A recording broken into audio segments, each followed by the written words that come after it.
আসসালামু আলাইকুম। হ্যালো বন্ধুরা, কেমন আছেন সবাই? তো আমরা গত পর্বে যেটা দেখেছিলাম এইচটিএমএল পরিচিতি দেখেছিলাম। আজকে আমরা এইচটিএমএল স্ট্রাকচার নিয়ে আলোচনা করব।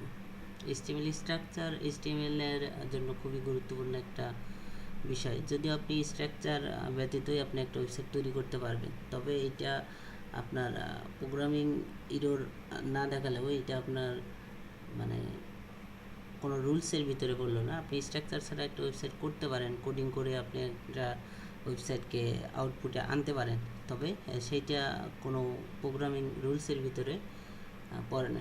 সেজন্য যে বিষয়টি খুব জরুরি সেটা হলো এইচটিএমএল স্ট্রাকচারকে ফলো করা।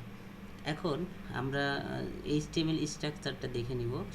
সেই সাথে সাথে আমাদের এইচটিএমএল স্ট্রাকচারের সাথে সাথে আমাদের ফার্স্ট এইচটিএমএল প্রজেক্ট যেটা সেটা আমরা দেখে নিব, মানে তৈরি করে ফেলব, ওয়েলকাম প্রজেক্ট যেটা।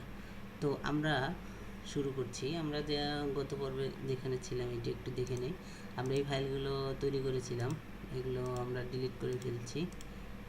ডিলিট। তো এটা আপনাদের জন্য যে প্রেজেন্টেশন এটা আমরা এখান থেকে তৈরি করা। তো যাই হোক, আমরা একটা ফাইল নিচ্ছি, সেটা হলো আমরা নোটপ্যাড চালু করছি। নোটপ্যাড সেভ দিচ্ছি আমরা index.html নামে। index.html আপনি এখানে এনকোডিং ইউটিএফ 8 করে দিতে পারেন। ইউটিএফ 8 করে দিলে সেক্ষেত্রে আপনি বাংলা ফাইলটা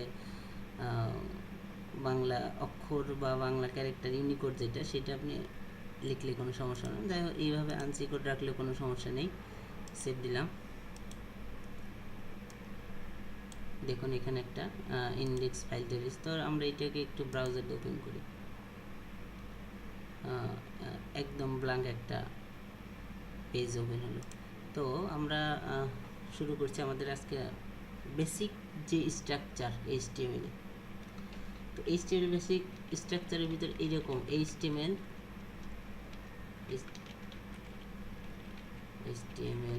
ক্লোজ।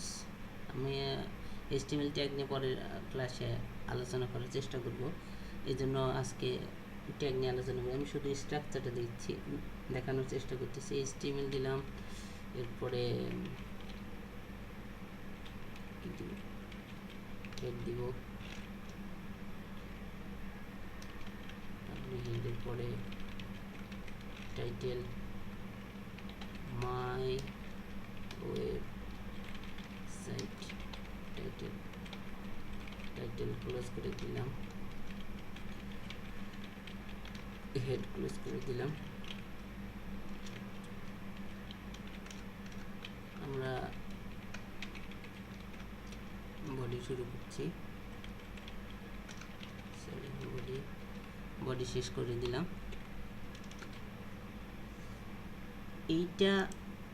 এইটাকে বলা হয় এইচটিএমএল এর বেসিক স্ট্রাকচার। আমরা পরে একসময় ডিজাইন করব, সাজিয়ে নেব। আমি অগোছালো কাজ করাটা আমার কাছে একদম অপছন্দনীয়।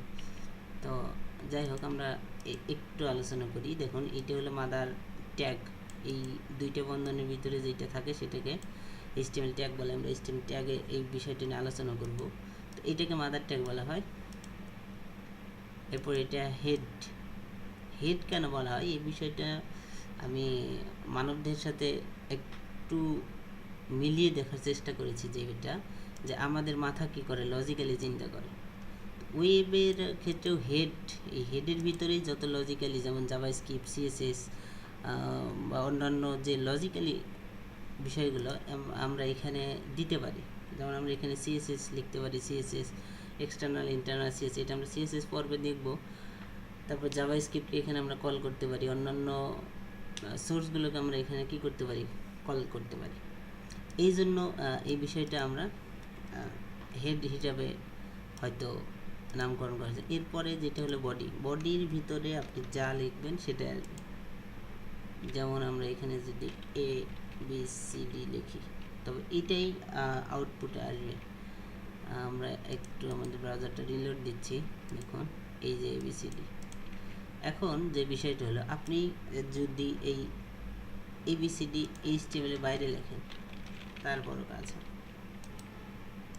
ঠিক আছে, এই জন্যই বলেছিলাম এইচটিএমএল স্ট্রাকচার যদি আপনি নাও ফলো করেন, তারপর আপনি কি করতে পারবেন, একটা ওয়েবসাইট তৈরি করতে পারবেন, তবে সেটা কখনোই রুলসের মধ্যে পড়লো না। এবং এটা প্রোগ্রামিং এরর না ধরলেও যখন আপনি কোড টেস্টিংয়ে যাবেন, সিএসএস বা এইচটিএমএল কোড টেস্টিং, কারণ ইন্টারন্যাশনালি যে কাজগুলো হয় সেখানে একটা সিএসএস এর সিম্পল দাড়ি কমার ভুল থাকলেও সেটা কি করে, এটা দেখা যায়, বা এইচটিএমএল এ কোনো ভুল থাকলেও সেটা কি করায়, এরর দেখায়। বা এরর মানে সেই এরর না যেটার কারণে আপনার ওয়েবসাইট কাজ করবে না, ওই এরর না, কিন্তু আপনার প্রোগ্রামিং স্ট্রাকচার যে ঠিক নেই এইটা আপনাকে দেখাবে।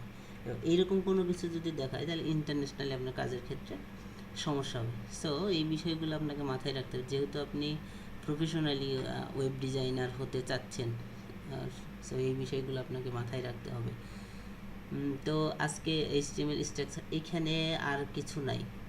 আর এইচটিএমএল আরেকটা বিষয় আপনাকে দেখাতে চাচ্ছি, এই যে টাইটেল, এই টাইটেলটা কোথায় দিলাম, আমরা তো এটা লিখলাম, তো এটা আসছে কোথায়, এই যে দেখেন পেজ ট্যাব টাইটেল, যেটা বললাম পেজ টাইটেল বলতে পারেন, ট্যাব টাইটেল বলতে পারেন, এইটা এখানে এই টাইটেলের ভিতরে দিলে এইটা এখানে শো হবে। তো আশা করি করছি আপনারা এইচটিএমএল স্ট্রাকচার বিষয়গুলো বুঝতে পেরেছেন। এইচটিএমএল শুরু শেষ করলাম, হেড শুরু করলাম শেষ করলাম, হেডের ভিতরে থাকবে হলো টাইটেল, এবং হেডের পর থেকে এইচটিএমএল শেষের আগ পর্যন্ত বডি, এইভাবে একটা এইচটিএমএল।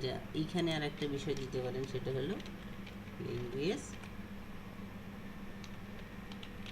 ইএন, তবে এটা যদিও বেসিক স্ট্রাকচার, এটা পরে না, এটা আমরা পরে আলোচনা করব। যাই হোক, তো এটা সেভ দিলাম। এখন সে আমাদের যে ফার্স্ট প্রজেক্ট, আমরা বলেছিলাম যে my first project HTML project নিয়ে আমরা একটু আলোচনা করব। তো আমরা যেটা করতে পারি, এখানে একটা হেডিং নিলাম, এখানে লিখলাম my first HTML project, save দিলাম। সেভ, আমি ব্রাউজারে যাচ্ছি, খেয়াল করুন এই যে, ঠিক আছে।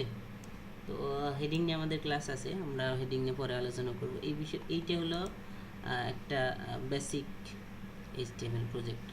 তো আশা করছি আপনারা বুঝতে পারছেন। যদি বুঝতে না পারেন আমাদের কমেন্টস বক্সে কমেন্ট করে জানাবেন, যদি সময় পাই অবশ্যই আপনাদেরকে সাহায্য করার চেষ্টা করব ইনশাল্লাহ। তো আজকের মতো এখানেই, আসসালামু আলাইকুম।